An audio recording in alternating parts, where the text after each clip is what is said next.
My topic today is to try to explain the age of confusion in which we live.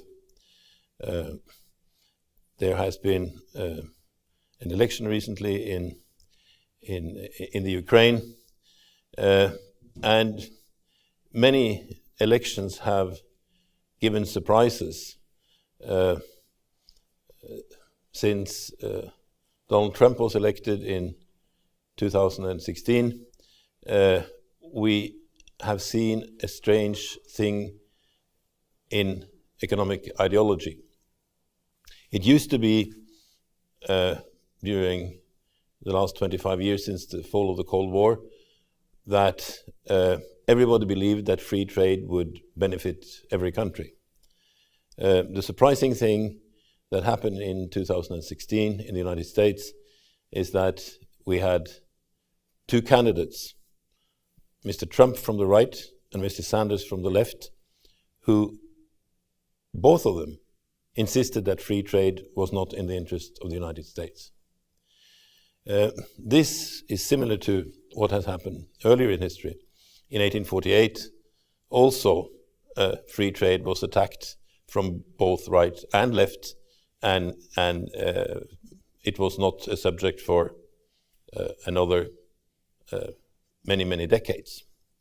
So we have a situation where economic theory in good years, in good periods, in the rich countries becomes more and more abstract, and then there is a period when rich countries then find themselves in problems and economic theory changes. So my talk today will be about what this means for the Ukraine. What does it mean if we have an economic theory which is less abstract than the one we have today, the one represented by the IMF and the World Bank? And I think in the end, I'll try to explain why what happens in the United States, that both right and left attack free trade, should also be something inspiring the Ukraine. You should probably listen less to the IMF and the World Bank and look more to what Sanders and Trump are doing in the United States. I think the first element here is to understand that economic activities are qualitatively very different. Present economic theory, to those of you who are economists, is based on a theory by David Ricardo in 1817. And David Ricardo modeled the world and world trade on the barter of labor hours. Ricardo assumed that all economic activities were alike, and he just looked at labor hours. There is no capital in the theory, so the interesting thing is that in the capitalist theory of international trade, there is no capital, which is in a way surprising. So I think it's important for people who are interested in politics and economics to understand that economic activities are not alike. They come in three different kinds. First of all, those subject to diminishing returns to scale. Diminishing returns happens when there is one factor of production limited by nature. So it happens in agriculture, it happens in mining, and it happens in fisheries. If you have a very fertile land and produce, let's say, wheat, you will be very successful internationally, but at one point you will start producing wheat in areas that are less fertile than others. So at some point in time, if you specialize in natural resources, these natural resources will in some cases run out, in other cases you will run into diminishing returns. And there's a double curse with raw materials. First of all, you have these diminishing returns, which sooner or later happens. And secondly, they are also subject to perfect competition. which means that you read in the newspaper what the market is willing to buy for your products. So technical change in agriculture tends to come as lowered prices to the consumer, not as higher incomes to the farmers. This is a very fundamental law. And if you ask yourself, why is it that the most productive and efficient farmers in the world, in the European Union and in the United States, why do they still need so heavy subsidies? Why does the United States have to subsidize the world's most efficient farmers? Well, that is because of the double curse that I've been mentioning, because they are subject to diminishing returns and because these products are under perfect competition. Then you have a second type of activities, which are the normal service economy, service sectors. Productivity varies little with the volume of production. If you're a barber, if you paint houses, well, if you paint 2 houses, painting the second house is not going to cost less than painting the first house. So these economic activities are subject to constant returns to scale. Then comes the most interesting category, increasing returns to scale or economies of scale. Productivity increases strongly with larger volumes of production, and this creates high barriers to entry. I'm a graduate of Harvard Business School, and my theory of international trade is based on the theories from Harvard Business School, which tells you what industries have the highest profits. The highest profits are in the industries with high barriers to entry. So if you are Bill Gates, if you produce something called Windows 19, the first unit may cost you $500 million, just to pick a number. The second unit, if you sell it on the internet, might cost you 5 cents. Right? So if you have a cost structure with virtually zero marginal cost, you can take over the world market. In normal manufacturing industry, it is not as extreme as the situation facing Bill Gates, but it's still the volume of production which creates high barriers to entry. And what had happened in most of the 20th century was that when there was let's say a 4% productivity increase in manufacturing industry, wages went up by 4%. So manufacturing was the wage leader of all the nation, of the whole nation. So the closeness between the agricultural sector and the manufacturing sector made wages go up in agriculture because the wages in the city went up, and the closeness to the city also made it possible for farmers to have tractors and the technological progress that came with that came with these tractors. And so we see that the higher wages in agriculture are a result of the higher wages in manufacturing industry. Why is there so little technology used in agriculture on African farms? It's because labor is virtually free and capital is very expensive. So the modernizing of the agricultural sector comes as a mirror image of the modernization of the same country's industrial sector. So if you take away the manufacturing sector, you are likely also to find falling wages in agriculture. And this dependence of city and countryside was understood in the 1930s, but and it was understood for a long time, but after the fall of the Berlin Wall, it was no longer understood. And there is one very important factor here. We all thought that communism and Western capitalism were two entirely different systems, and they were. I'm, in a sense, a child of the Cold War. I grew up under the Cold War. And what we did not realize was that both communism and Western capitalism was based on the cult of industries. On the slide here, you see a stamp from West Germany to the left, and a stamp from East Germany, communist East Germany, to the right. And they portray the same person, German economist Friedrich List. And Friedrich List was the theoretical economist which was behind the industrialization of the whole of the European continent. And he was translated into Russian by Sergei Witte, who was Minister of Finance under the last two Tsars, and his ideas were taken over by the communists. And if you look at the history of the Ukraine, you will recognize the cult of manufacturing industry. And many of your problems today is because this is no longer understood. The importance of manufacturing industry, also for agriculture, is not understood. And you're listening to the wrong prophets. You're listening to the IMF and the World Bank, who are still stuck with the old-fashioned model of David Ricardo.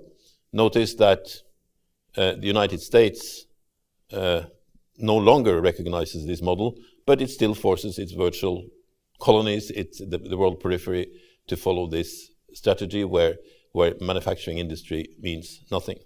And that is my main worry with this country, that you are deindustrializing too fast.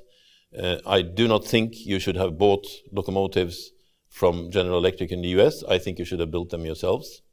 But you are, should we say, lured into this by a kind of economic theory that the Americans are forcing upon you, that the West Germans are forcing upon you, but that the Americans and the West Germans are not following themselves.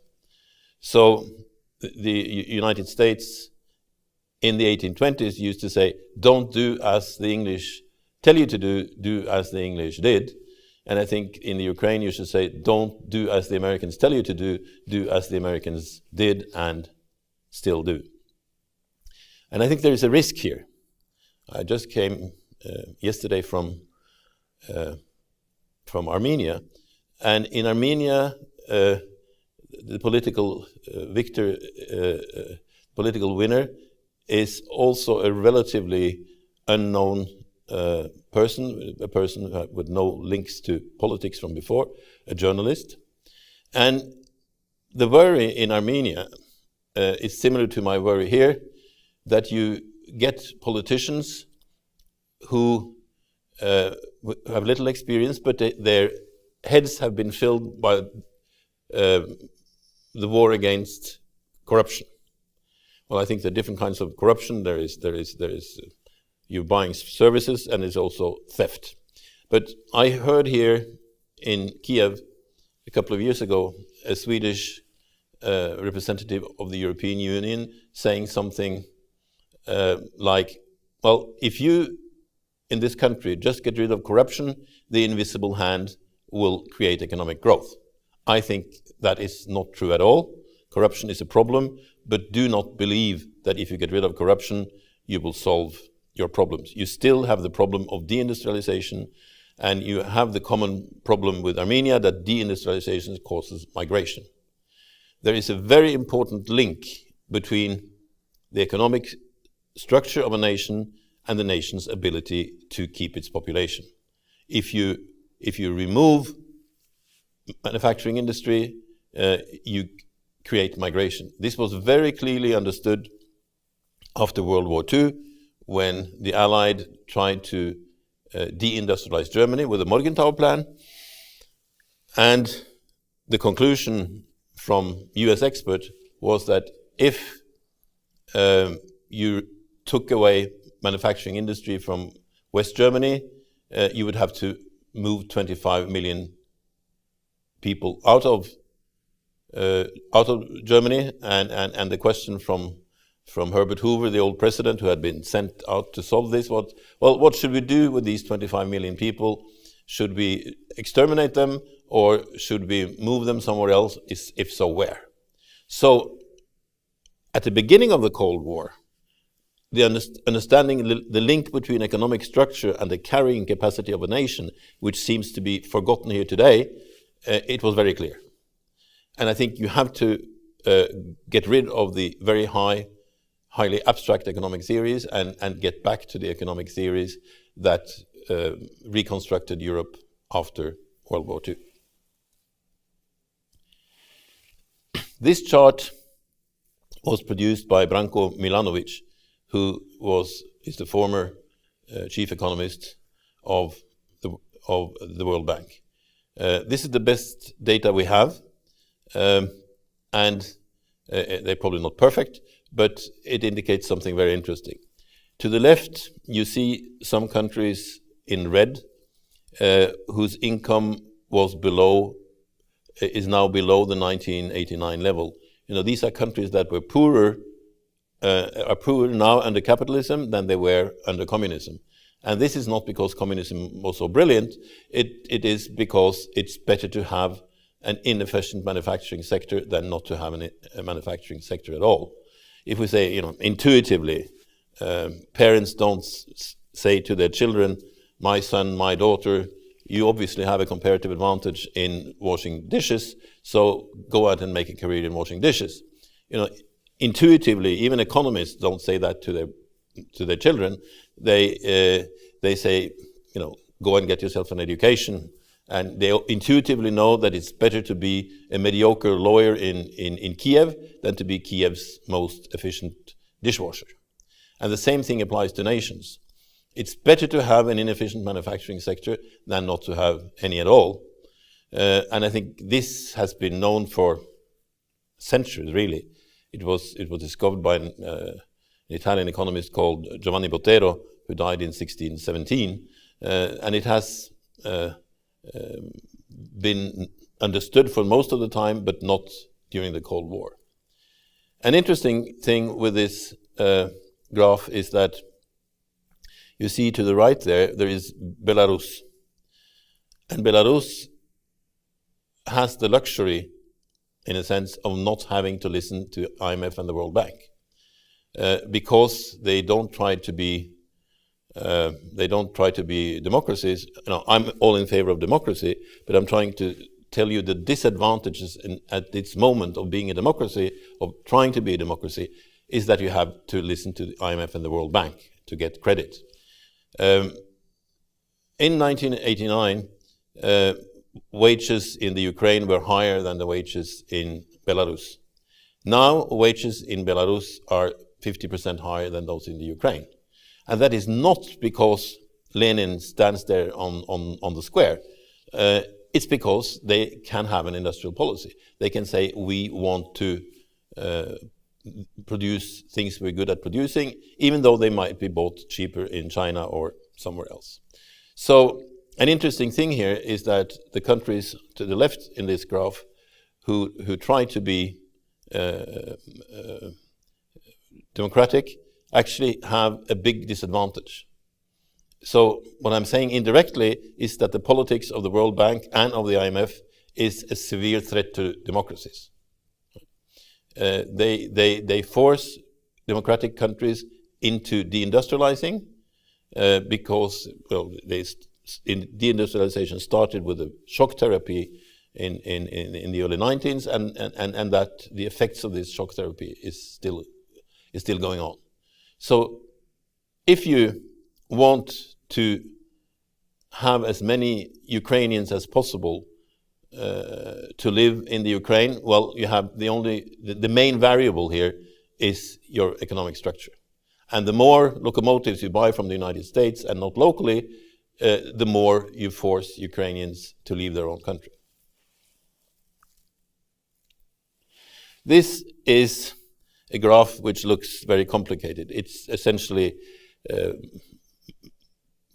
presented here just to tell you how different economic activities really are. This is data from about 50 American industries from the late 1800s until the late 1930s. And you see three columns here. You have the column of the growth of output, that is the left column. You have the column with the number of wage earners, which is the black column, and then you have the column which goes down, which is wage earners per unit of production, which is the inverse of productivity. So if you look at the industry to the left, which is the automotive industry, you see that the increase in output is about 200,000%. The increase in wage earners is about 20,000%. And you see that productivity, the number of wage earners per car went down by more than 80%.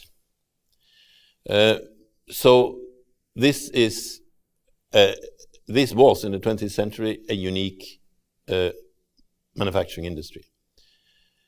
And if you look at economic policy, all Western European countries, with the exception of Norway and Finland, had some kind of assembly plant, at least, of manufacture of cars, in order to grab part of this famous, wonderful technological change. Right. So, on the right-hand side, you have very mature industries like slaves and railway cars, where you find, at the time, you found very little technological change, because the technological change had happened earlier.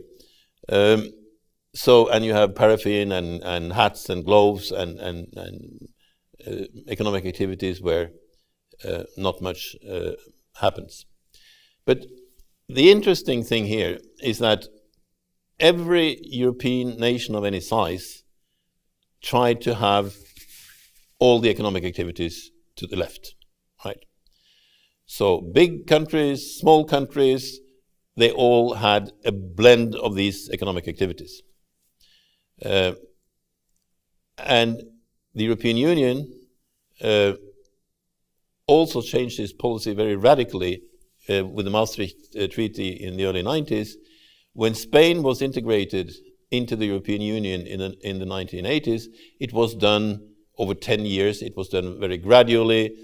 Tariffs were cut about 10% a year, and they made sure that the automotive industry and all the important manufacturing industries were saved. Right. So every country was a mini version of this. Some manufacturing activities with very high technological change and some with very low. Right. So they all grew more or less in a parallel fashion. What happened after 1992 and the Maastricht Treaty was a complete change in ideology. But it's interesting to look at the main paper that led up to the Maastricht Treaty, a booklet by an Italian economist by the name of Cecchini, the so-called Cecchini Report.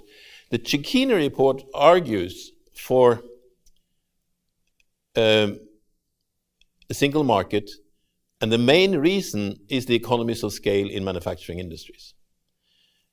Cecchini argues that by making the market bigger, you will have more economies of scale, and that will lower cost and will benefit everyone. Up to 85% of the benefits from the European single market was supposed to come from increasing returns. What happened, though, was that some peripheral European countries like Greece and Portugal lost all the industries to the left and were stuck with the losers to the right, and they were stuck with service industries with no technological change. So wages in these countries were lowered, and on top of that came the euro, that in the old days, if you had lost your industry and were not competitive, you could devalue and you could start competing again. By locking the countries that lost their manufacturing industry into the euro, they also locked them into poverty. So we used to have a world, I repeat here, we used to have a world where every country of any size had all these economic activities, and the Ukraine clearly had. Then we got a global economy where some countries took all the benefits from the technical change and the increasing returns. China is now leading in that. And some countries, like the Ukraine, are left with the losers, the one with the characteristics to the right here. So this was the big difference between a nation-based world order, high productivity and low productivity manufacturers existed side by side in all countries. Now in the global economy, some economies are the winners, taking the ones to the left, and some are losers. And the interesting thing now is that even the United States is becoming a loser, like England was, and England became in the early 1900s. So the message here is, for the Ukraine, you have to defend your manufacturing industries. You had some very good policies, for instance, trying to keep your timber. Your timber should be processed here and not abroad. Your scrap iron should be processed here and not abroad. And it's interesting that the European Union is now getting into this reasoning also. They have a program called Smart Specialization. And I was hired by the European Union to write about smart specialization. And the interesting thing here is that smart specialization has a counterpart which you could call stupid specialization. And stupid specialization is selling wheat from the Ukraine for 400 euro a ton and imported spaghetti back from Italy at 4,000 euro a ton. Right? So I think if you look at your foreign trade from this perspective, it's possible to make a Ukraine where there is room for more Ukrainians. Thank you.